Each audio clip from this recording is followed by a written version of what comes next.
Well, Dober Doshli, Dober Dan, welcome everyone. My name is Ari Middleman. I'm here in the suburbs of Washington, D.C., but truthfully, I wish I was on the island of Korčula or Brač or one of the beautiful spots that I miss, and I'm sure you do. In 2017, I took the initiative to found and publish Balkan Insider, which I'm sure many of you receive. If you don't, free of charge, compliments of joining today, you will receive it in your inbox. And I want to thank our intrepid an amazing editor, Ryan Sherba, for the work he does, putting out the only English language news for the region in your inbox each morning. I want to thank Steve and the NFCA for organizing this. I'm very much looking forward to listening into this discussion. It's amazing when we think about the last 3 decades, how far the relationship has come, but how much potential still lies ahead.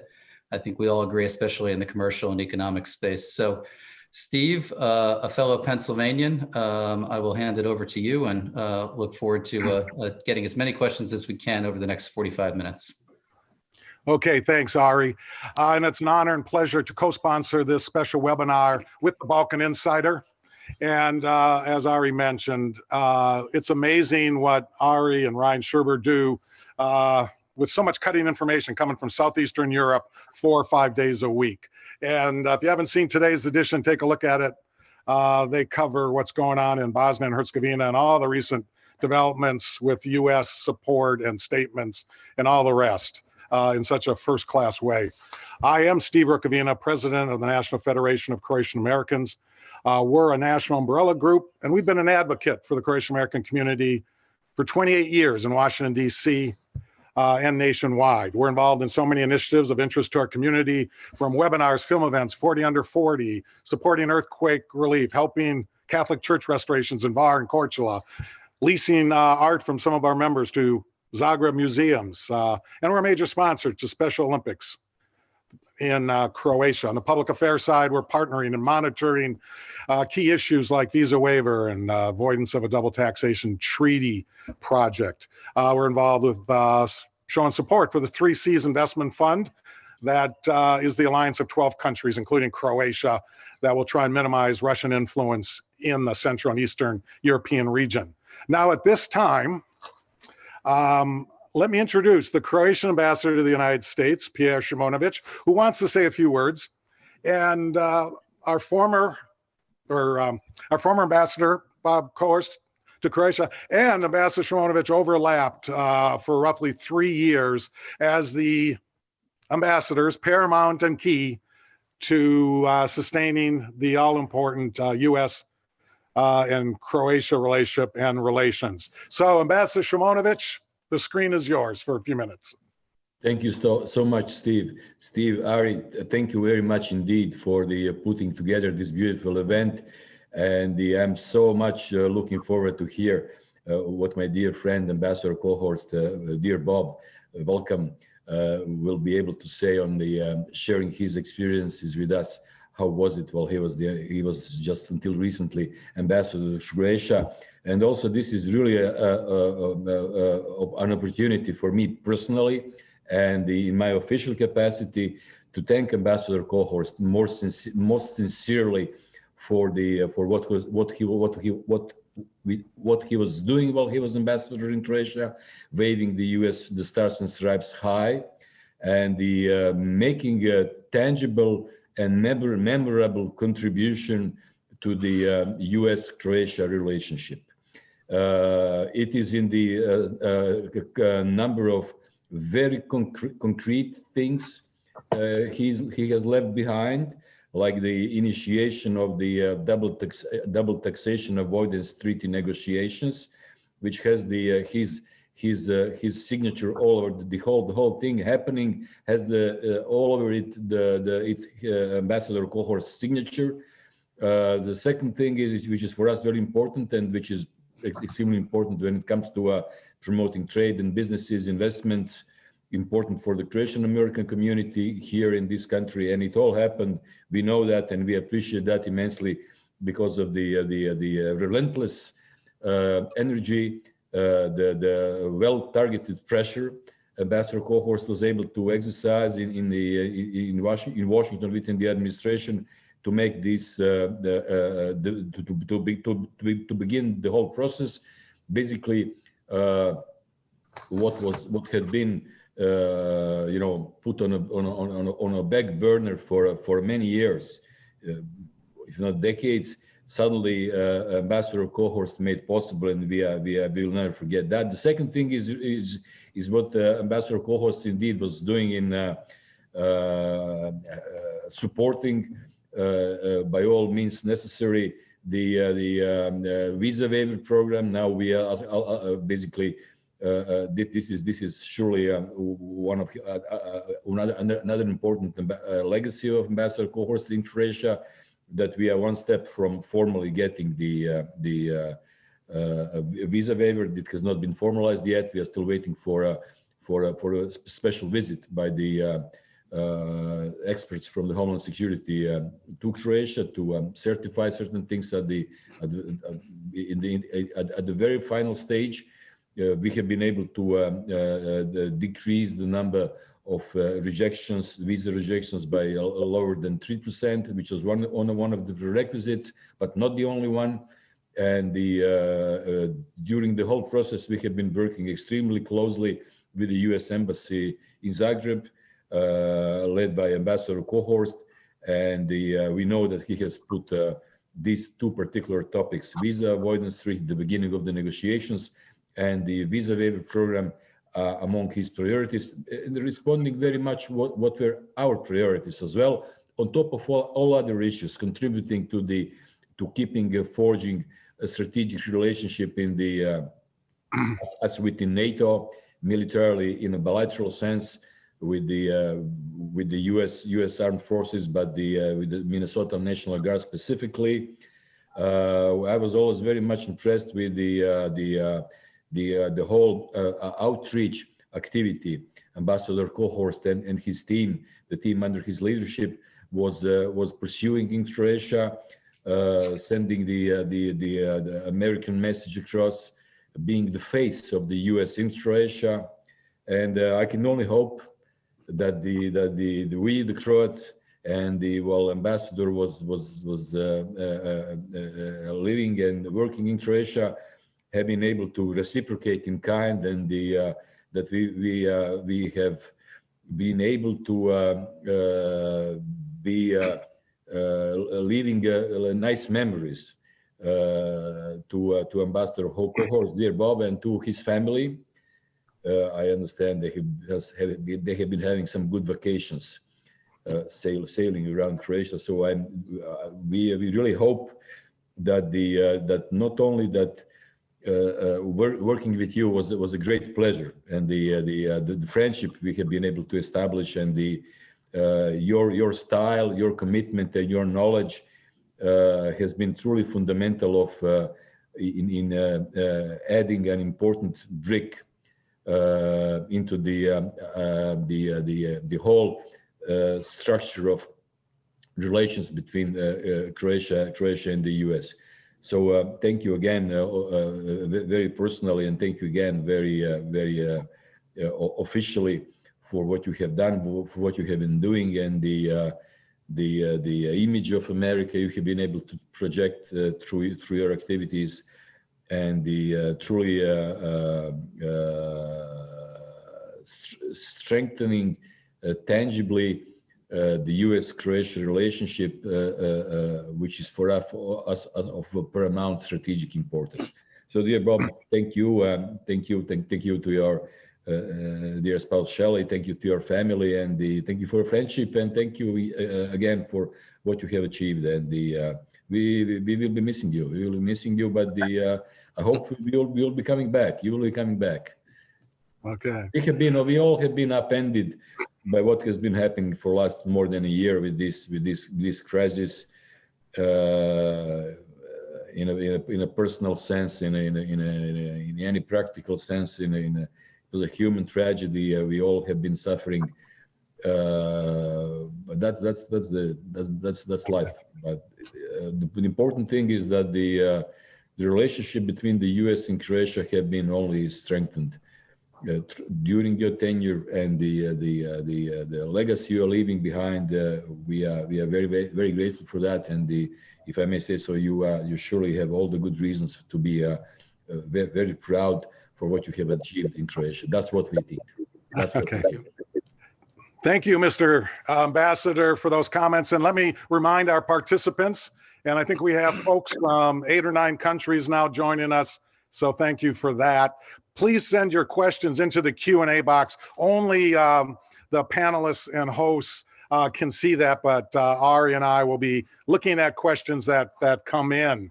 And so let me introduce very quickly our featured speaker today, Bob Kohorst, who had the high privilege to serve our country as U.S. Ambassador to the Republic of Croatia for a little over 3 years. This very successful businessman from California brought all his business and legal skills into play in Zagreb, and his focus efforts brought successes and major developments, as Ambassador Shimonovic mentioned, in the realm of a visa waiver, DTT, just overall U.S.-Croatia relations, with negotiations that dealt with the floating LNG terminal at Kirk. So let me say, as Ambassador Shimonovic did too, the U.S.-Croatia relationship is stronger than ever.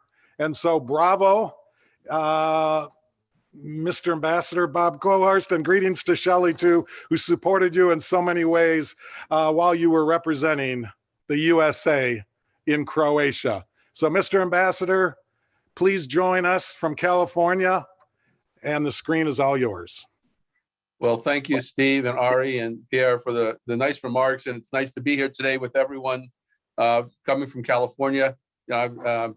It's great to be back home. We've been home for 3 months because we've got children and grandchildren here, and it's great to be in a place where we've lived for so long. But we miss Croatia. We have very fond memories. It was an unbelievable experience to represent my country in a great place like Croatia. I just found that the people, the scenery, the food, everything about it. I can tell you that I was there a little over 3 years, from January of 2018 to January of 2021. And I can't think of a single day that I didn't enjoy. I just thought it was the most unbelievable experience to be there.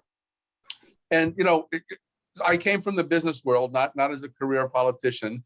And I had 225 employees in the U.S. Embassy, which kind of, shocked me when I first went there that there were so many people. But they're very dedicated, about 50 Americans, 175 Croatians. They represent the U.S. interests well. And I'm really encouraged that they will continue the programs that I was able to participate in. And I encourage everyone to keep up the enthusiasm, keep up the positive attitude. The way you get something done, whether it's double tax or visa waiver or Kirk Island, is show a positive attitude that it can get done. Because if you believe it and you work hard at it, then other people will believe and they'll work hard. And I think the embassy took that attitude to heart, and I'm hopeful that will continue forward.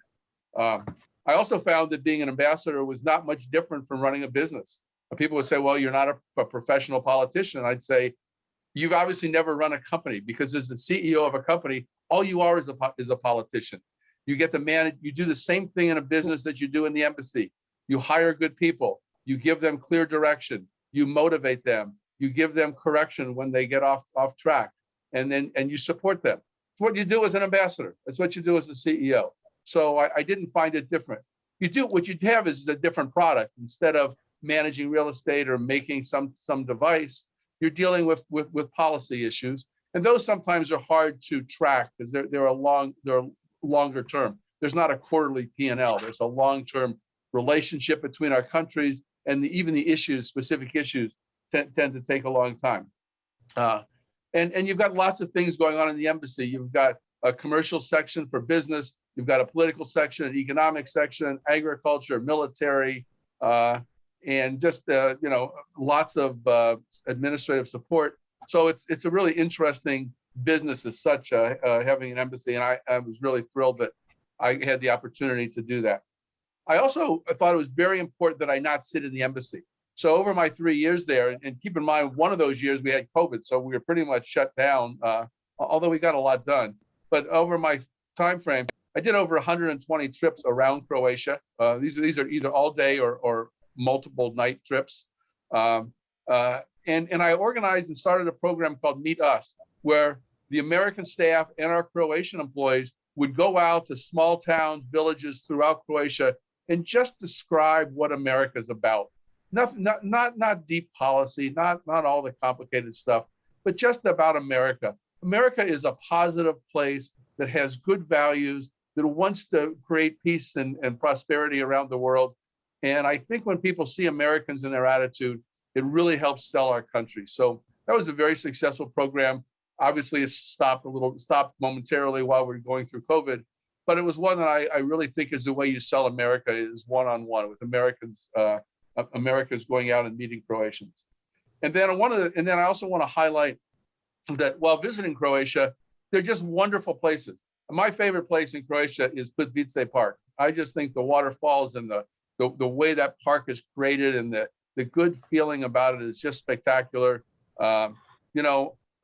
Dubrovnik is a really interesting city. I mean, it's too crowded at times, but I think I was there 10 times, and it's just historic and it's just beautiful. I don't know how many more times I could walk the walls, but everybody wants to visit one to walk the walls, and I would do it every time because it's just fabulous to look down on the city. And I don't mean to leave out any places, but Istria, Rovinj was probably my favorite city on the coast. Split was a really interesting city. We went to Opatija and Rijeka a number of times. And so there's just lots of places throughout the country that I thought was interesting. I even went a number of times to Slavonia and Ilok. I was Ilok 3 times. And of course, there's a winery there, so it's a reason to go. We just had the whole country, I thought, had its charms in different ways. And so I was glad to be able to get out and do that. And I'm hopeful, as you described, that the Croatian-American relationships did expand during my time and got better. I think they did. Croatia and the United States have a great relationship. I had a good relationship with many of the politicians. I got to know the business people. I got to know the fellow diplomats, and across the board, we had very good conversations and very clear, good feelings between us. It wasn't just we were trying to say the diplomatic niceties. I really think people felt that there was a deep and long-lasting bond between our countries, and that's great. And hopefully I could, I was able to foster that a little bit. And one of the things but I always remembered that my job was to represent the United States of America, not to represent Croatia, not to represent anybody else. So I always focused on what was American interest. However, the greatest successes were when we could find mutual interest. And so I was thrilled when we could do things like the double tax treaty and visa waiver and the Kirk Island LNG terminal, which really benefited both of our countries greatly. And those are the best successes, not when just the U.S. gets something done or Croatia gets something done, but when we both succeed, that good things happen. So let me just quickly go over 5 items that I worked on that I thought were important. My number one task when I came to Croatia, according to the State Department, was to encourage Croatia to build the LNG terminal on Kirk Island. So that was number one. There was no number 1.5. That was it. So I went there, and the first thing I did is I met with some investors who were considering investing in this thing, and they were explaining to me how the project made no economic sense. And as I went through it, they were right. It doesn't make any economic sense up front before you get the thing built. And so what my take on it was, this was not an investment project. This was a strategic project, because the ability to negotiate with other suppliers over price and availability of supply, you can't plug that into a financial model. But if you don't have that, you wind up paying too much for gas from other sources. You wind up being at their mercy if they decide not to provide gas. And so the government understood the strategic argument. It kind of changed the dynamic on how the project was viewed. The EU put up 100+ million euro, and Croatia put up 150 million euro and built the project. And so after 25 years of advocating for this project by the U.S. government, in January of 2021, the project opened. And in the process of building it, they found out that it actually became an economic project. They fully booked capacity, where all along they were worried about how we're going to book capacity. And my argument was, build it. They will come. There is demand for energy in this part of the world, but it's hard to plug in an exact number. But build it and they'll come.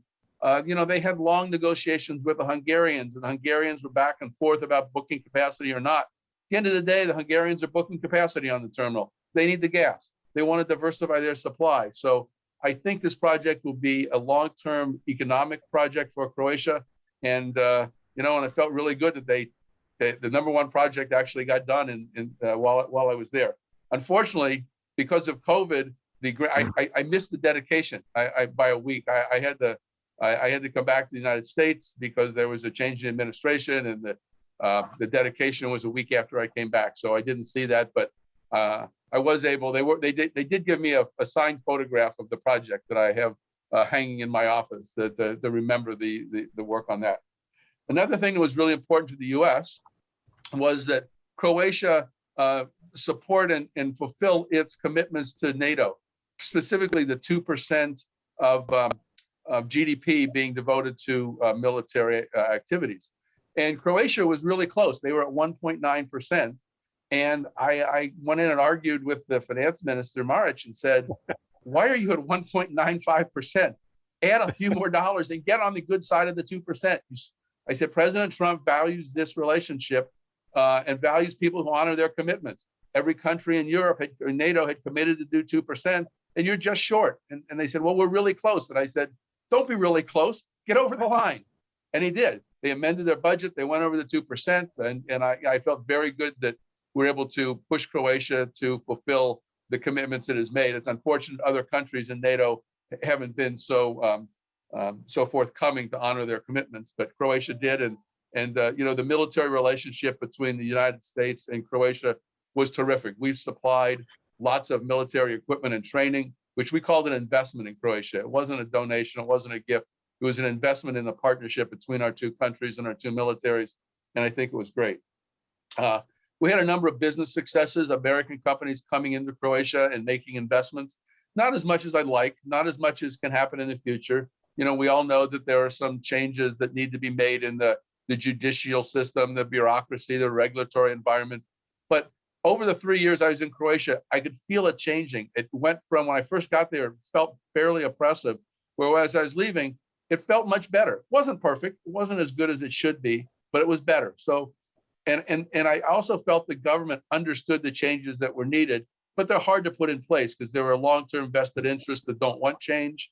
And so it takes some time, but I felt the government was had the right attitude and the right view. The last two things are visa waiver and double tax. I know I don't want to run too long, but I'll tell you. So visa waiver, the big issue on visa waiver was getting below the 3% refusal rate. Croatia for years was in the 4 to 5%. So it was really close, but not quite there. So I said the way to get this done is to have somebody in the U.S. Embassy who's in charge of this. So I appointed one of the junior American officers and said, you're in charge of getting this done, of working with the Croatians. And we went to Croatian government and said, give us a point person, not a committee, not a group. Give us one person whose job it is. So they did, Teresa Graz, and she was terrific. And the two of them got together and organized it and got people into the embassy to get their visas. They got it approved. And at the end of the day, I think the refusal rate was 2.4 or 2.5%. Croatia well below the 3% level. And then we had to push on Homeland Security because the 3% was the first step. And then there's a lot of paperwork. And, what we did is I went back to Washington and I talked to the Deputy Assistant Secretary about this, the guy in charge of the paperwork, getting the documents done. And I said, we're here to support you to do this the right way. We're not going to push on you inappropriately. You do everything you can to protect America, and we're going to stand behind you 100%. If Croatia is not ready because of some documentation, then Croatia needs to get ready. And I think he appreciated the fact that we were in this together working on it, and there wasn't some political pressure, or there wasn't somebody who was just wanted to get it done because it was their personal agenda. And so they moved fairly fast for DHS. And I think Croatia would be in the visa waiver program today if it wasn't for COVID. But there's travel restrictions, there's documents that need to be negotiated. It's all moving forward. I talked to the embassy the other day, and they said it's moving forward. And the best news I had was, as I was leaving in January, I sent an email to the Deputy Assistant Secretary thanking him for his work. And he wrote me back and he said, well, I'm really enthusiastically looking forward to having Croatia get in the program. I thought, wow, that's a really good statement. The guy in charge is looking forward to getting this done. And so we need to keep the pressure on. We need to keep the enthusiasm up. You have till September 30th before they recalculate the 3% again. So don't get close to that line. Get the documents done now. So you got time, because there will be a problem or something will come up. And there's lots of mechanical steps. You've got to approve documents. It's got to go to the Secretary of State, who recommends it to the president, who then approves it back to the Secretary of State. So there's some mechanics, but it's all doable in the next few months, and keep the pressure up. Then on the double tax treaty, this was actually my most enjoyable day. We went back to Washington a number of times. We're told that Croatia was on the list for a double tax treaty, but they were way down the list. There's going to be years. And we kind of kept going, saying, this is crazy. It takes a little bit of time to get a lot of political benefit. Let's get this done. And finally, with the help of the NSA and our embassy staff and people in Washington, the Treasury produced a draft of the tax treaty. And I said, give it to me. I want to go take this to the finance minister. So I called up Minister Maric and I said, can I meet with you? And I walked in and he didn't know what we're meeting about. And I sat there and I slid across the table an envelope and I said, here, open this. You might like this. And he opened it up and he goes, oh my God, it's the double tax treaty. And I go, yes, it is.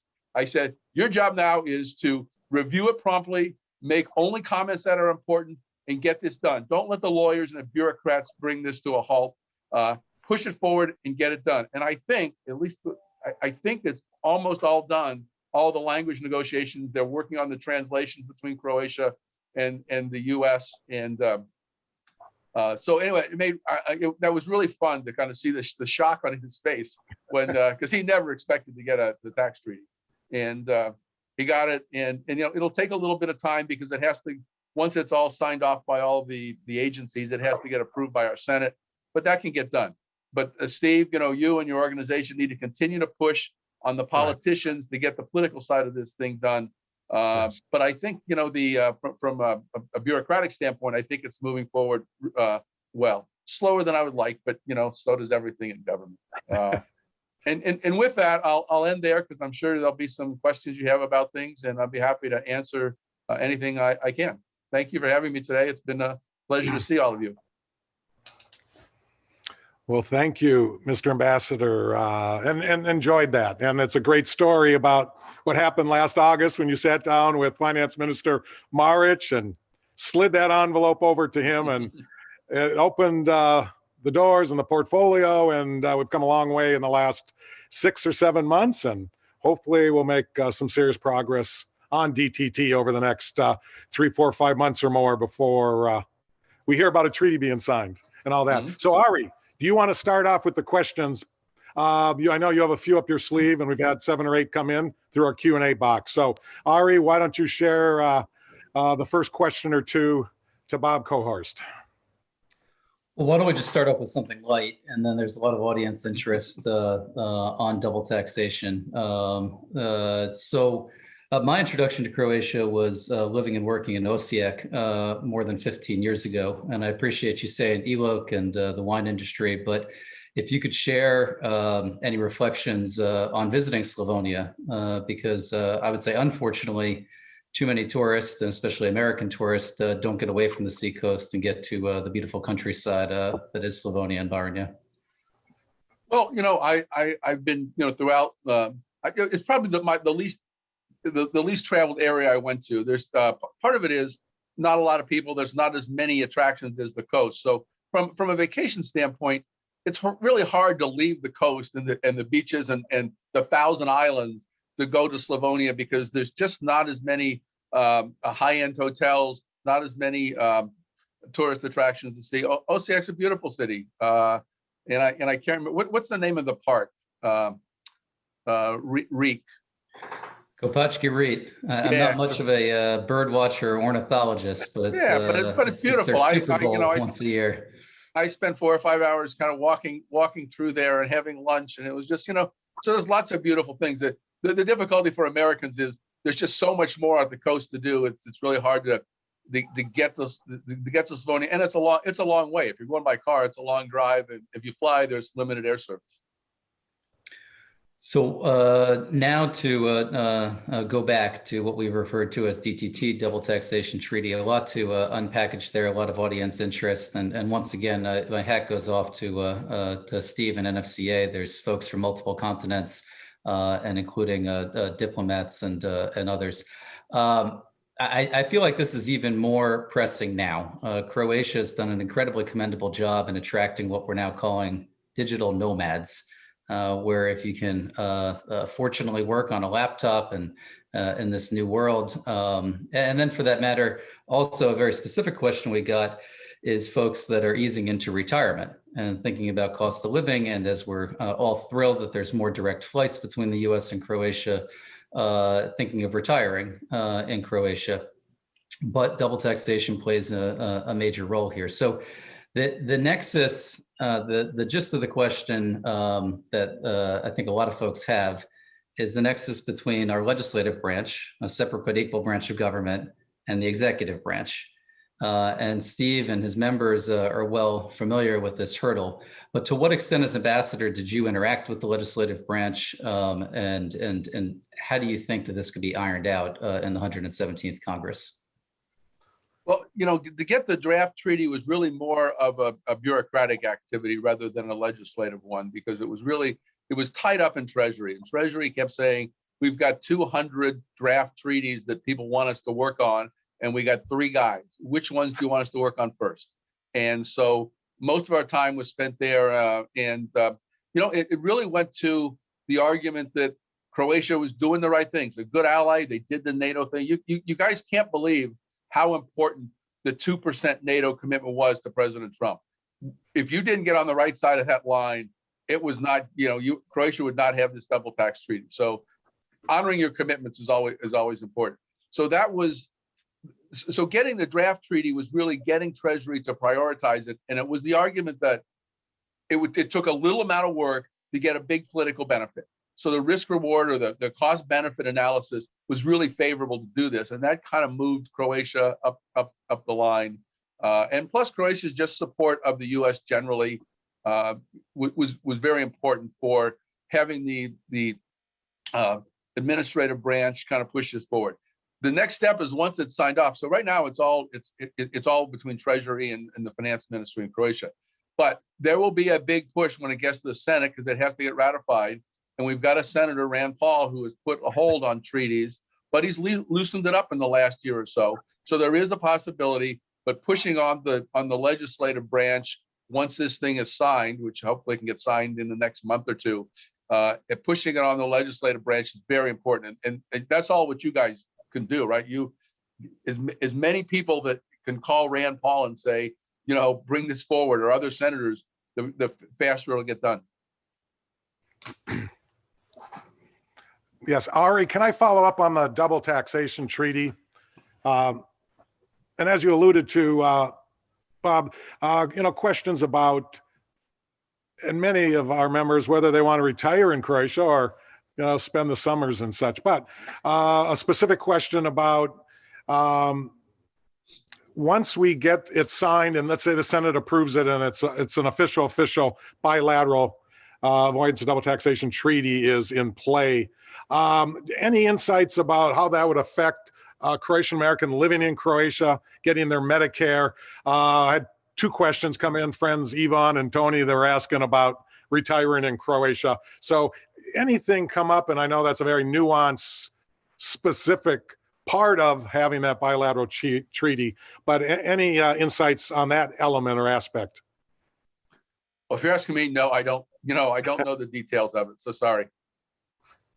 Right, and so we'll have to, the NFCA, we'll have to follow up on that and get some more details. So Ari, do you have another question up your sleeve, or? Well, I'll just throw out a light question. You are originally from California. California, way back when, hosted the World Cup, and in your first few months in the country, Croatia came so close to being victorious in I remember. 2018. But any memories from that fanfare in the summer of 2018? Well, it was unbelievable. I had no idea. Coming from California, I'm an American football fan, and soccer or football was not my number one sport. But boy, was it fun watching the World Cup and watching all the games, and then watching Croatia move through the process and winning two games in shootouts, and beating teams that might have even been better than they were. But Croatia rose to the challenge every time there was, they needed to score a goal, they needed to make a stop, they did it.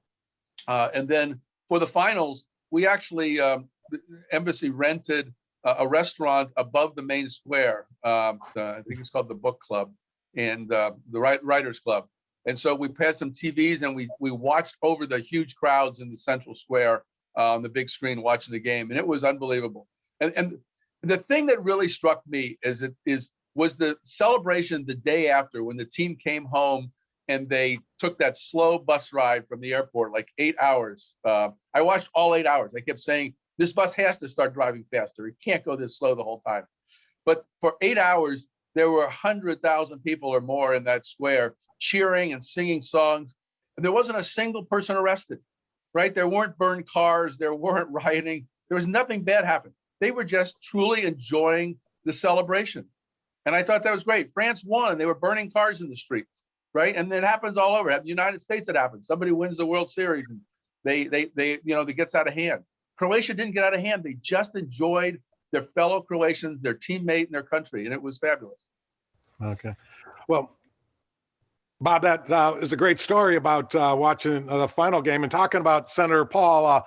We were supposed to have a meeting with one of his key staffers, talk about the Fourth Amendment, which is where Senator Paul has some concerns and wants to come up with some acceptable language. And it turned out it was the day of the England game, and which was going into overtime. So I had to skip that meeting on Capitol Hill, and Joe Foley went without me to discuss it. And that was a pretty exciting close. And isn't it true? Secretary Mattis, I think, was in Zagreb for one of those games.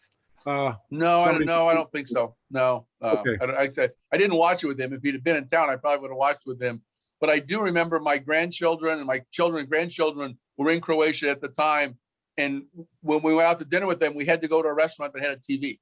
And so we all watched it. And my little 5-year-old grandson at the time wore nothing the whole 2 weeks he was here, but Croatian soccer jerseys, football jerseys. So red and white checkerboard. Fan.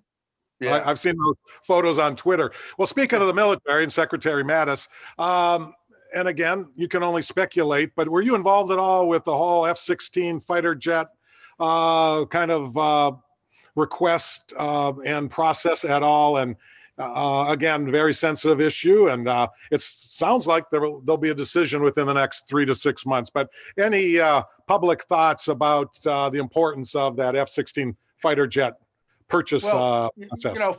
First of all, the United States made what my view is a very good and proposal favorable to Croatia, but it's really expensive, right? And with COVID and with the earthquake, the government has to make some hard choices as to what they do. And the U.S. is supportive of whatever Croatia's ultimate decision would be on the fighter aircraft. But I think we made a really good proposal to sell new F-16s to Croatia. And our argument, and where I got involved kind of from a business standpoint, was to provide kind of some marketing thoughts and really to frame the analysis in the sense of it's not how much you pay up front, it's what you get long term. And by buying U.S. new fighter aircraft, Croatia doesn't buy 12 fighter aircraft. It buys a partnership with the United States military for 40 years. Mm-hmm. And the aircraft is just part of that. And so when you look at the cost of the planes over a 40-year life compared to used aircraft that would have a 10 or 20-year life, the new aircraft was actually much more cost effective. And when you throw in the fact that the U.S. has been Croatia's partner for 30 years, right? Where were these other countries when Croatia's homeland war was going on? They were on the sidelines. So who do you want to be your partner for the next 40 years? So that's our argument to the government is America stands by you. The F-16 is one of there are 1,000 F-16s in Europe. So you're part of the club. The interoperability with NATO and other countries makes the F-16 a very good choice. And we hope that Croatia will pick the new F-16s as its choice. But at the end of the day, we're partners with Croatia. We'll continue to be partners, and we'll support whatever happens. Well, sounds good, and appreciate that update. We have two questions that are connected, and deals with the energy space. And so a question from Nikolai Teklis about the influences of Russia in the region. And we have the 3 Cs initiative. Madam President was a key leader to promote and create that organization. The first meeting was in Dubrovnik, I believe, in 2015. So what significance do you see, Bob, with the 3 Cs, the 12 countries? And there's bipartisan support, which is amazing in Washington, D.C. And it seems like the U.S. government may extend $300 million for the 3 Cs Initiative Investment Fund to deal with energy, minimizing the region's dependence on Russian energy. So any thoughts about the Russians' 3 Cs and energy issues affecting Croatia? Well, every country in the world needs to have energy security. If you don't have energy at the right price and availability at all, your society doesn't operate. And we all know that the Russians have used energy as a diplomatic weapon in the past. They cut off supplies in Bulgaria in 2008. They did it in the Ukraine. So they haven't done anything bad in Croatia as far as I've seen regarding energy. But they always have the potential, and they've demonstrated a willingness to use energy as a weapon. So diversifying, whether it's the LNG terminal on Kirk or additional projects through the 3 Cs initiative, is really important for all countries in the Balkans and Central and Eastern Europe. The 3 Cs is the U.S. commitment to be part of that. And initially, I think the 3 Cs moved a little slower than it could have because there wasn't an infrastructure, there wasn't a permanent secretariat. And the presidents would get together every year or so and talk about it, and then it would go away. But now there's a fund and there's a focus on putting in money. Croatia put in, last I remember, Croatia was going to put in its share into the investment into the fund. U.S. is very supportive, a big number to help the investments, and then the fund can go forward with professional management to build the right projects. We stay in the energy and the security space. 2 questions, not directly interconnected. The first, the White House just hosted the Climate Leaders Summit. For better or worse, Croatia was not invited, but I anticipate it'll be the first of many discussions about climate in the years ahead. So to what extent did you engage with any American renewable investors? Because I do think we all think Croatia has immense potential to change up their electricity portfolio and have more renewables. Well, Croatia has a company, and I met so many of them, the name fails me at the moment, but a company that makes solar panels was fairly significant. It actually was doing a big project while I was there to put solar panels on one of the Google headquarters buildings in the United States. So there was some there. We didn't have a lot of investments in renewables from the United States into Croatia during my term. It just,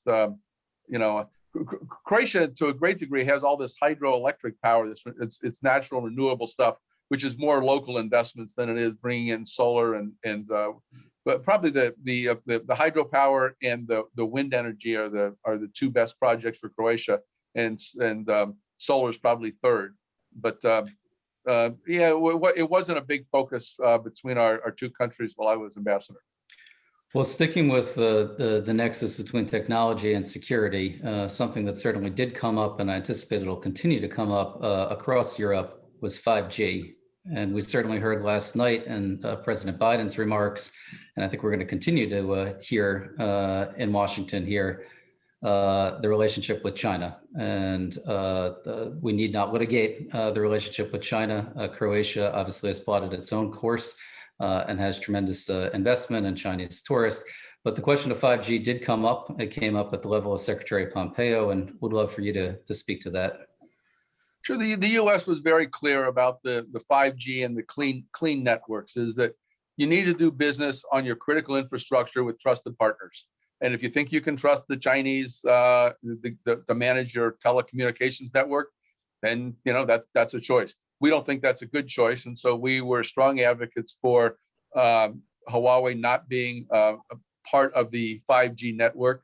And in Croatia, they're basically not. The two main telecom providers use Ericsson equipment exclusively, and the third one, Tele2, which is finalizing the last pieces of their infrastructure, appear to be headed toward buying Ericsson equipment also. So I think when that all gets done, Croatia will be a clean country. It will have trusted vendors in its 5G network and other communication systems.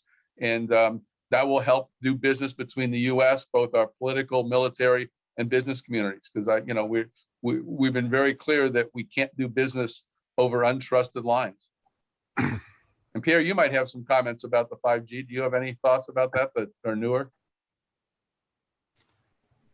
Yeah. It has been a subject of a lot of discussions within the community of allied countries and the bilateral U.S. Croatia. It's an important issue, and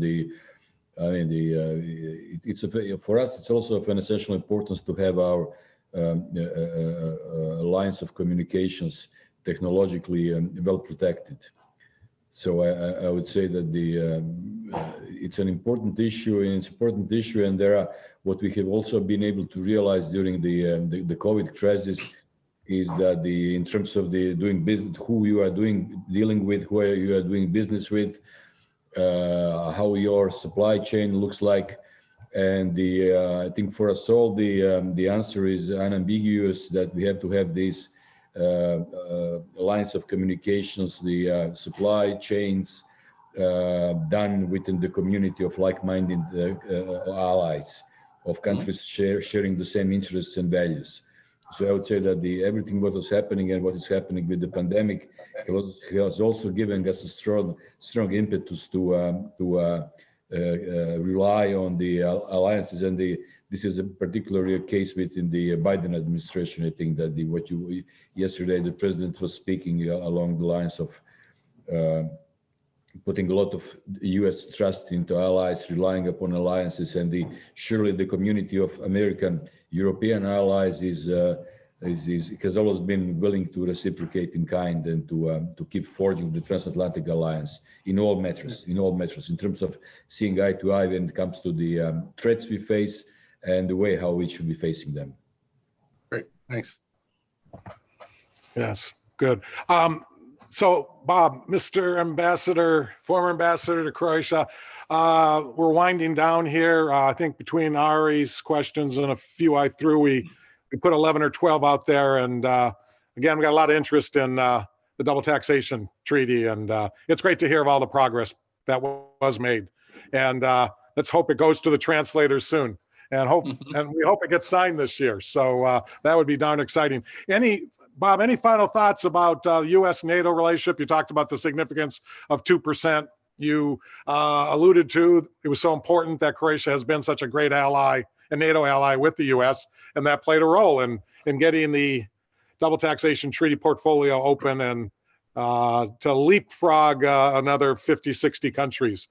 So any final thoughts there, Bob, about the honor of being our U.S. ambassador to Croatia and really the U.S.-Croatia relations from NATO to all the rest. So we'll give you a chance here to kind of close out and share any other really final thoughts from the heart and from your experience. Oh, well, thanks. And thanks again for having me today. It's been a pleasure to talk to everyone. Hopefully, I've been able to provide a few insights and stories about what happened.